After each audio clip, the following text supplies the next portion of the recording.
COVID crisis is something that has made the world worried. We know that India is reaching out to various countries for a joint strategy and also reaching out to its citizens who are stranded in foreign lands. With me is India's envoy to Ukraine. So, welcome to Beyond. My first question, an obvious one, is how Indian mission is reaching out to the stranded Indian citizens in the country. Good afternoon, Siddhant, and a very good afternoon to all your viewers on Beyond. Uh, Ukraine has a certain number of characteristics which are special to this country, primarily being that it's the student population here that we are catering to. We have about 15,000 students, or most of them studying medicine here. And as you can understand, the anxiety was amplified at both sides, back in India by the parents, the students themselves here in Ukraine. So, of course, we used all the social media messaging platforms, and at the same time I myself went online and conveyed all the programming that we were doing for their safety as well as potential movement. But we also utilized the Ukrainian authorities to transmit messages of comfort and care. So in that connection, I met with the central government authorities, with the state government authorities, and we reached down to the local governments too, and amplified messages from them for the safety and concern and security of the Indian students. And I must say things have been fairly okay till now. So we know that a number of repatriation flights are going to Ukraine. They'll be coming back to India with the stranded Indian citizens. So if you can talk about that, how many flights are expected and how many students have registered and are expected to come to India? Well, as of now, we have more than 14,000 students registered, but that's an intention. Actual numbers we are manually sorting out because we have a large criteria list to determine the necessity of students going back.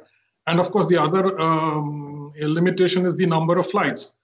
We are starting from 25th of May. We have 6 flights lined up, both to South India and to North India. And what I have tried to do is take out students from the red zone areas of Ukraine. These are about 4 zones in Ukraine. They have about 5 to 6 universities. And the attempt is to remove students and give them the opportunity to go back, those who feel insecure.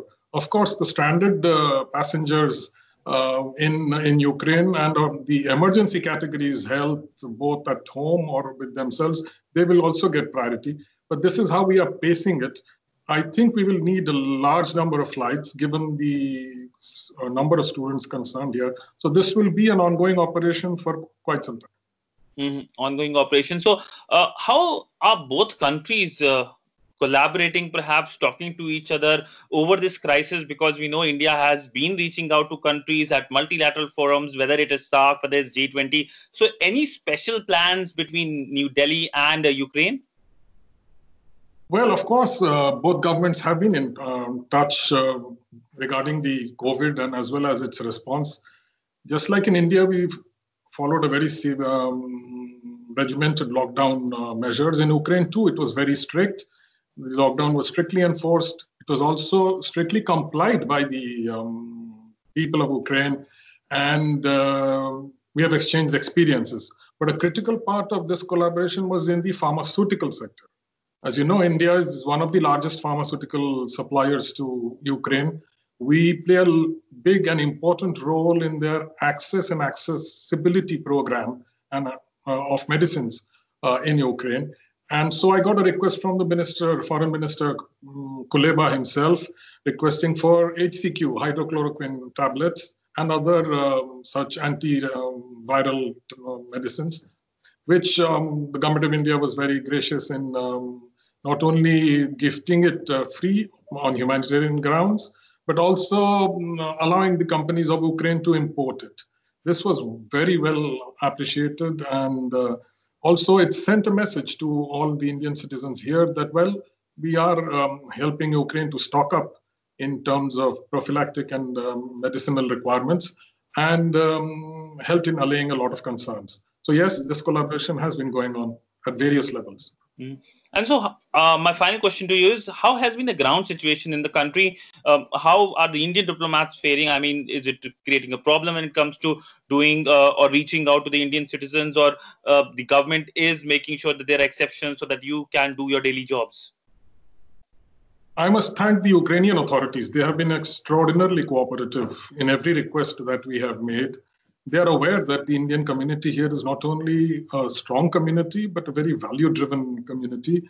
And on top of that, the Indian students, which is a big segment, both in terms of bolstering their educational capacity and sector, but also purely in terms of revenue.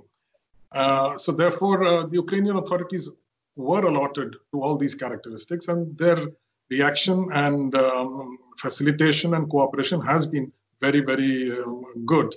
So this kind of helped into the narrative of how to control and how to assuage and finally help the Indian citizens move back. Of course, the students here have to give exams. These are medical exams, so these are very technical exams. There are qualifying exams, so therefore they will take a considered decision regarding when exactly they will move. But definitely from the red zone areas and the stricken areas of Ukraine, there will be movement. Ukraine, on its part, has been very strict in enforcing lockdown and quarantine measures because they thought this was the best way to stop the spread of the pandemic. They were also concerned because a large number of Ukrainians work abroad, especially in the stricken countries like Poland, like Italy, like Spain, and they were all coming back. So they had to take these measures, and these lockdown measures have helped. And now things are easing up. And I hope if there are no further spikes in infection rates, then maybe things will get even easier as we proceed with time and days.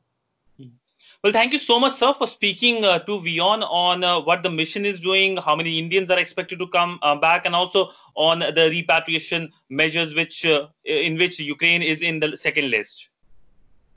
Thank you very much. Have a nice day.